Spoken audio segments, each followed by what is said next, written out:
फरह में श्रीमद् भागवत कथा का आयोजन किया जा रहा है, जिसको लेकर कलश यात्रा निकाली गई।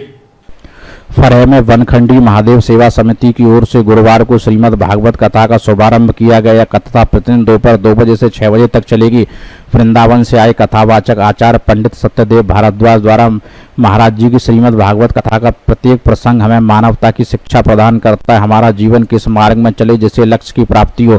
श्रीमद् भागवत कथा को मानवता ही नहीं बल्कि मानवता के साथ साथ वैष्णव और भक्ति की शिक्षा देकर जीवन को इसके पात्र बनाती। उन्होंने कहा कि महात्मा के प्रारंभ से ही सूत महाराज जी सुखदेव जी की वंदना कर लिखा है कि सुखदेव जी जन्म लेते ही घर वन की राह पकड़ ली और वन में जाकर भगवान की आराधना में लीन हो गए। आराधना में इतने लीन हो गए कि उन्हें भागवत और भगवान दोनों प्राप्त हो गए। कथा क्रम में 88,000 सैकड़ों ऋषियों के सूत से यही प्रार्थना की कि आप हमें ऐसी कथा सुनाओ कि मानव के हृदय से अंधकार दूर करने में करोड़ों सूर्य के समान हो। तो सूत जी ने कहा, इतने करोड़ों सूर्य के प्रकाश की आवश्यकता क्यों? जिस पर शोकनाथ ऋषियों ने कहा कि सूत जी महाराज, मानव के हृदय में इतना अंधकार है कि दुनिया में कहीं नहीं है।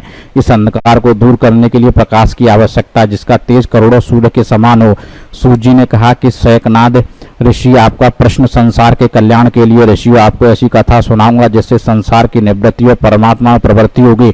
परमात्मा में प्रवृत्ति से मानव जीवन का लक्ष्य है। कथा सुनने के लिए हजारों की संख्या में लोग कथा स्थल पहुंच रहे हैं और श्रद्धापूर्वक श्रीमद् भागवत कथा का आनंद उठा रहे हैं।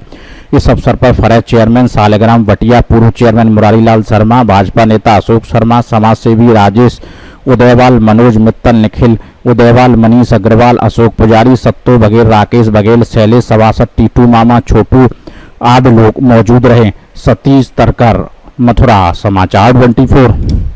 मथुरा के गोवर्धन